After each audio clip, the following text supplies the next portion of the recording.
पुण्याच्या चाकण एमआयडीसी मधल्या 30 लघु उद्योजकांनी स्थलांतरित होण्याचा निर्णय घेतला आणि याच मुद्द्यावरून सध्या राज्यातलं राजकारण तापलंय। एमआयडीसीच्या याच प्रश्नावरून विरोधकांनी देखील आक्रमक असा पवित्रा घेतला आणि काल आमदार रोहित पवार आणि आज आमदार आदित्य ठाकरे यांनी चाकणमध्ये जाऊन खड्ड्यांची पाहणी केली आहे। यावेळेला त्यांनी तिथल्या उद्योजकांशी देखील चर्चा केली। याच दरम्यान तुकाराम मुंडेंसारख्या अधिकाऱ्याची या ठिकाणी गरज असल्याचं आदित्य ठाकरेंनी म्हटलंय।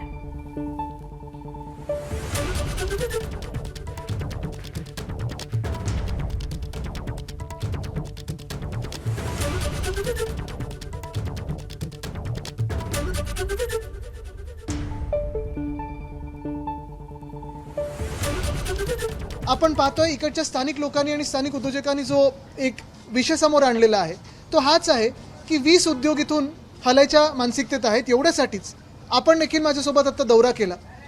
भयानक परिस्थिती आहे रस्त्याची। ज्या एमआयडीसी मध्ये साधारणपणे आपल्याला इंडस्ट्रीचा वास आला पाहिजे तिथे कचऱ्याचा वास येतोय, कचऱ्याचं साम्राज्य आहे। 14 लोक म्हणजे मुख्य गोष्ट हीच आहे की 14 लोक जे आपण सगळे आज बघतोय, एक व्यक्ती द्या, एक चांगली व्यक्ती द्या, एक अधिकारी द्या। उलट चाकणचा प्रश्न सोडवायला तुम्हाला अजून काय करायचं? प्लॉटिंग झालंय, इंडस्ट्री आली आहे, ती इंडस्ट्री स्वतःच्या प्लॉटमध्ये गुंतवणूक करणार की प्रायव्हेट रस्त्यामध्ये करणार? एक कोणतरी व्यक्ती द्या जी हे सगळे रस्ते सुधारू शकेल। द्या ना, तुकाराम मुंडेंसारखं कोणतरी द्या। तर आदित्य ठाकरे यांच्या याच चाकणच्या दौऱ्यावरती उद्योगमंत्री उदय सामंत यांनी टीका केली आणि त्याला देखील ठाकरेंनी उत्तर दिलं। चाकण एमआयडीसीला आता आदित्य ठाकरे सुद्धा आज भेट देणार आहेत। चांगलं आहे ना, घरातून बाहेर पडून एखाद्या इंडस्ट्रीला ते भेट देत आहेत, हे फारच चांगलं आहे।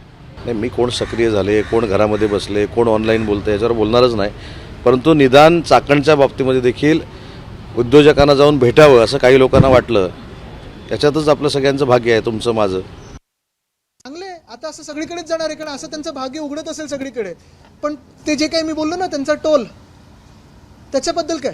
आणि दुसरी गोष्ट म्हणजे उद्योग मंत्री येतात की त्यांचं अजून कोणतरी येते इथे जास्ती वेळा, हे पण जरा विचारा। पण मुख्य गोष्ट मी परत एकदा, मला याच्यात पर्सनल गोष्टीमध्ये जायचं नाहीये, मी आधी पण आलोय, नंतर पण येत राहीन, पण तुमचं जे काम आहे तुम्ही करत नाही म्हणून आम्ही इथे आंदोलन करायला आलेलो आहे।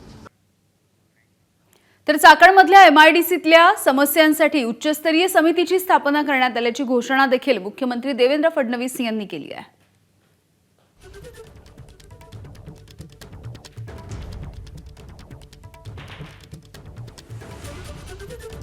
आता जिल्हाधिकाऱ्यांच्या अंतर्गत एक कोऑर्डिनेशनची कमिटी केली आहे, वेगवेगळे डिपार्टमेंट्स त्याच्या अंतर्गत दिले आहे आणि त्याला आम्ही एक लक्ष दिलेलं आहे की त्यांनी संपूर्ण प्लॅन तयार करायचा, रिसोर्सेस उपलब्ध आहेत त्याचा वापर करून या ठिकाणी सगळं इन्फ्रास्ट्रक्चर डेफिसिट दूर करायचं आणि ज्या अपेक्षा उद्योजकांच्या आहेत त्या कमीत कमी वेळात पूर्ण करायच्या, याकरता ही कमिटी केली आहे।